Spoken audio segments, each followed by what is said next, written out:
anak berkebutuhan khusus ini disampaikan pada materi perkuliahan anak berkebutuhan khusus yang diampu oleh saya sendiri, Mimi Rantina MPD, kemudian Dr. Hasmina MPD dan Dr.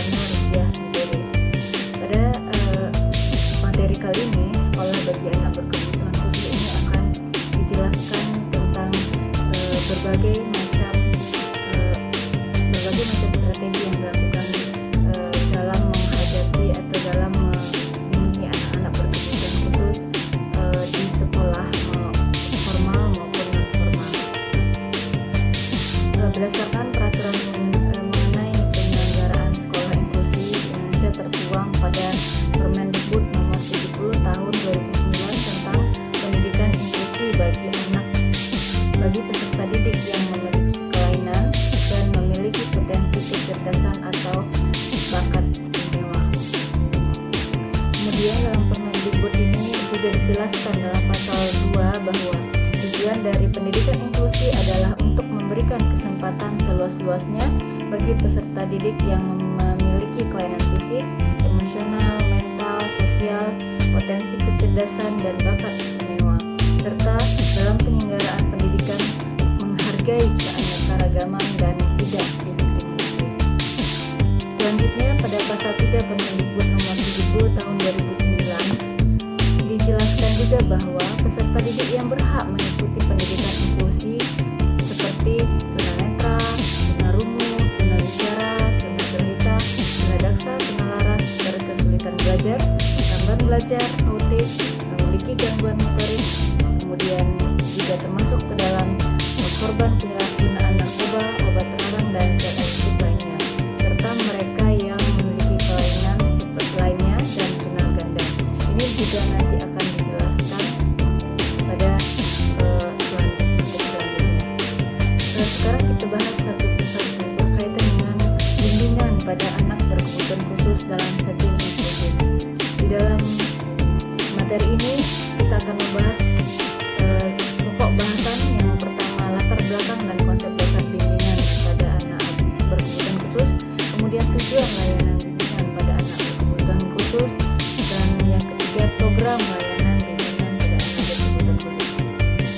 Konsep dasar pendidikan inklusif, sebagaimana yang kita ketahui bahwa pendidikan inklusif itu adalah pendidikan untuk semua anak atau orang dewasa yang butuh belajar. Jadi tidak hanya kepada anak-anak yang memiliki keterbatasan, baik itu keterbatasan secara fisik maupun mental, namun kepada semua orang dewasa atau anak-anak yang membutuhkan proses pembelajaran. Kemudian pendidikan inklusif adalah pendidikan untuk anak-anak atau orang dewasa yang memiliki kemampuan tinggi, seperti anak-anak yang berbakat, yang memiliki talenta, dan kemudian anak-anak yang cerdas atau anak gifted. Kemudian pendidikan inklusi juga merupakan pendidikan untuk orang yang dengan hambatan fisik maupun psikis, baik yang permanen maupun yang sementara. Kemudian orang-orang yang terpinggirkan. Di sini maksud dari orang-orang yang terpinggirkan ini adalah seperti anak-anak jalanan, kemudian pekerja anak atau pemakai bahasa minoritas. Selanjutnya,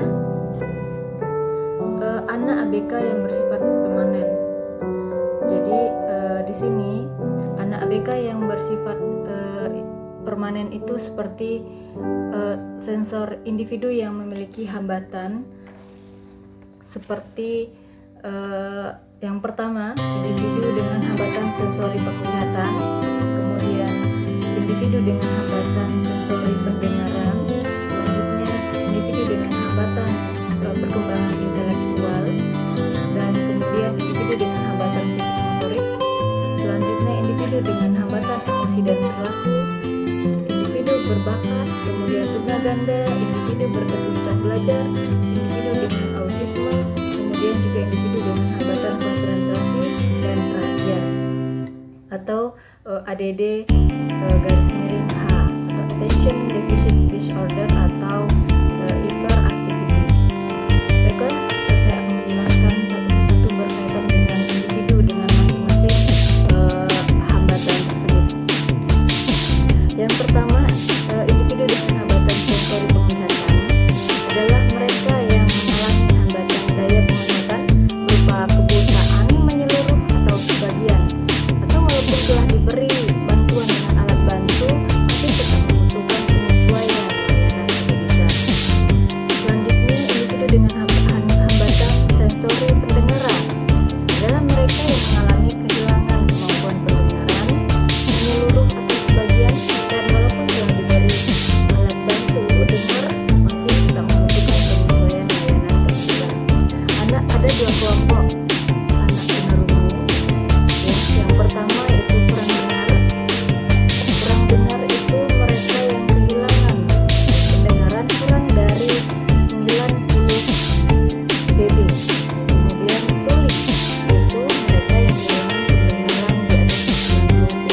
sehingga membutuhkan layanan pendidikan. Lanjut, individu dengan autisme adalah anak yang mengalami hambatan dalam proses interaksi sosial, komunikasi, perilaku, dan bahasa sehingga memerlukan penyesuaian dalam pendidikan. Yang terakhir, individu dengan hambatan konsentrasi dan perhatian adalah mereka yang tidak mampu memusatkan perhatian pada suatu objek atau tugas atau informasi yang dilihat dan didengar, serta mudah terangsang oleh stimulasi dari luar, sehingga mereka memerlukan penyesuaian layanan pendidikan. Selanjutnya, perkembangan pendidikan anak berkebutuhan khusus di Indonesia. Jadi di sini ada sejarahnya, dia berkaitan dengan bagaimana awal pendidikan anak untuk anak berkebutuhan khusus ini berkembang di Indonesia.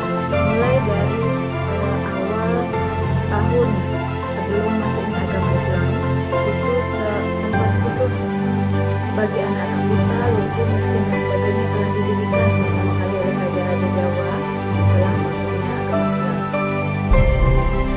Kemudian pendidikan formal didirikan di Bandung pada tanggal 26 April 1951 yang pertama kali didirikan di Bandung ini yaitu untuk anak tunanetra. Kemudian pada tahun 1927 didirikan perhimpunan pendidikan tunanetra di Bandung, dan kemudian pada tahun 1930 didirikan juga perkumpulan pendidikan luar biasa anak tunanetra di Bandung. Selanjutnya, setelah Indonesia merdeka, lembaga-lembaga yang pendidikan luar biasa secara formal didirikan pada tahun 1950. Jadi lembaga formal ini berupa seperti lembaga pendidikan SLB, SDLB, kemudian dan lain-lainnya. Kemudian tahun 1952 dibuka sekolah yang mendidik guru-guru untuk mengajar anak luar biasa yang disebut dengan sekolah guru pendidikan luar biasa atau SGPLB. Pada tahun 1960-an dibuka jurusan pendidikan luar biasa atau jurusan pendidikan khusus di Bandung, dan dilanjutkan pada tahun 1986 pemerintah menetapkan keputusan Menteri Pendidikan Kebudayaan tentang pendidikan terpadu. Kemudian muncullah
prosedur di mana tugas itu dipecah ke dalam rangkaian komponen langkah-langkah atau bagian kecil satu tujuan akhir. Jadi setiap langkah-langkah itu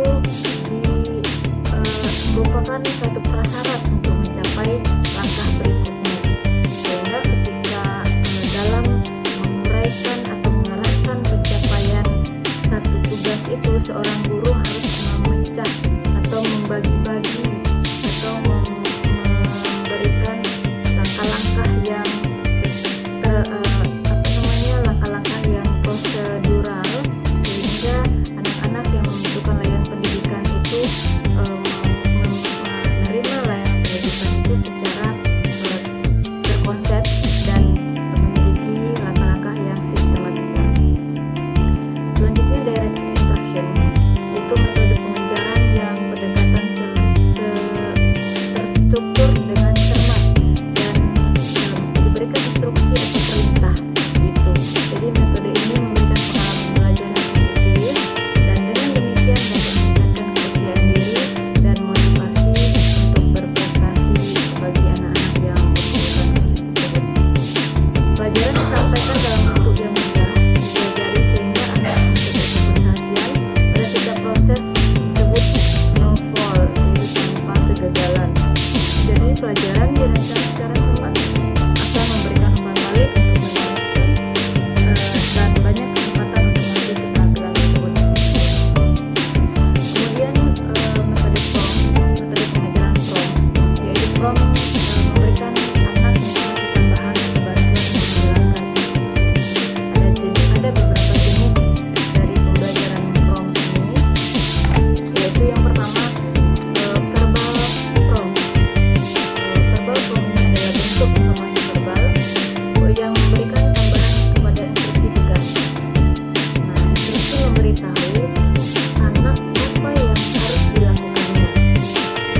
Jadi di dalam verbal PROM ini, ketika seorang anak belajar menggunakan komputer misalnya, instruksinya mungkin seperti silahkan nyalakan komputernya.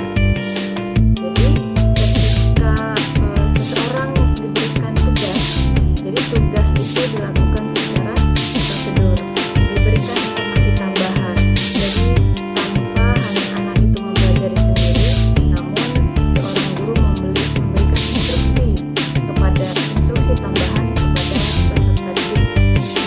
Kemudian ditambahkan juga contohnya seperti tadi, ketika belajar menggunakan komputer, contohnya silahkan masukkan disk drive 1 dan tekan tombol merah. Nah, itu merupakan suatu informasi tambahan ketika anak mempelajari sesuatu. Kemudian modeling. Di dalam modeling ini adalah memberitahu anak apa yang harus dilakukan atau bagaimana melakukannya dengan mendemonstrasikan tugas. Jadi cara ini digunakan bila anak tidak memahami instruksi secara verbal, tetapi mampu meniru perilaku tanpa bantuan fisik secara langsung. Jadi ketika seorang guru memberikan instruksi kepada anak terkait dengan menggunakan komputer, berarti seorang guru harus mendemonstrasikan atau mencontohkan bagaimana cara menyalakan komputer, kemudian bagaimana cara memasukkan disket, atau sekarang memasukkan flash disk, atau misalnya membuka Microsoft Word seperti itu ya. Kemudian tekan tombol merah seperti itu. Selanjutnya gestural PROM. Gestural PROM ini adalah bantuan dalam bentuk isyarat ya, dalam bentuk isyarat berupa tangan atau lengan atau muka atau gerakan tubuh lainnya yang dapat mengkomunikasikan informasi fisik spesifik seperti itu. Contohnya ketika seorang guru memberikan instruksi kepada anak untuk memberikan isyarat untuk berbicara dengan pelan. Jadi mungkin ketika gurunya berbicara dengan pelan itu mencontohkan dengan menurunkan nada suaranya seperti itu, atau dengan tangan saja bahwa suaranya kemudian dengan menekan ke bawah seperti itu adalah salah satu bentuk gestural